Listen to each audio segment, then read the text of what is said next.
Okay. May mga nagtanong sa akin na parang mas maganda daw ang company nila kasi mas mura. In short, mas kayang abot ng ibang tao yung PE nila. Kaya lang, ito yung i-analyze mo. Ang registration namin is 8,000. Ito isang example na lang.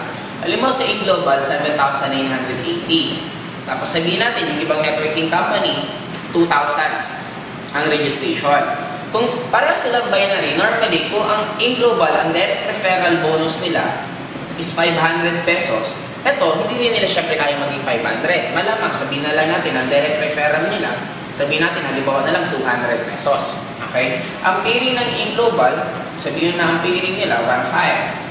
Sa kanila, sabihin mo na lang, ang pairing din nila, gawin na lang natin ng 500. Okay, in the long run, kung i-analyze mo, pag nag-network ka na, kung ikaw to, at ito yung ginagawa mong company, ito yung tinatrabaho mo, ang pamasahe mo, 7 pesos din. Ang pamasahe dito, 7 pesos din. Ang load niya, piso. Ang load dito, piso. Pareho din yung magiging expenses nyo. At take note, yung pag-i-explain mo sa 2,000 at pag-i-explain mo sa 7,880, pareho lang. Mag-explain ko sa 2,000, may mga ibang tao na after pinag-resenta, hindi pa rin sumali. May mga naman na sumasali. Kaya lang ang dilema doon, in the long run, imagine mo nagpagod ka, ilang tao kinausap mo, magkano lang kikitain mo. Ito. Unlike ito, may kinausap ka, ito yung pwede mong kitain. At in the long run, yung magiging pairing, mas malaki yung magiging kita mo. Kaya pareho yung magiging effort. So parehong effort, kaya lang yung income mo mas maliit. Kaya ganun din.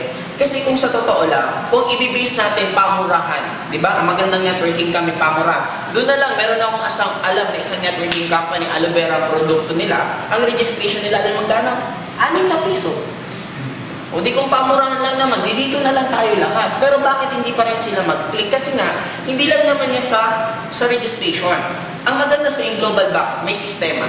Napakaganda ng system mismo nila, napakaganda ng compensation plan, napakaganda ng produkto. Sabi ko nga, sabi ng iba, sa amin mas maganda kasi mura ang supplement. Hindi mo pwedeng ikumpara kung ang supplement mo iba. Parang ganito yun Dalanghita, mura compared sa orange. Pareho sila prutas. Pero dito, bakit mas mura yung dalanghita? Kasi iba din yung quality nila.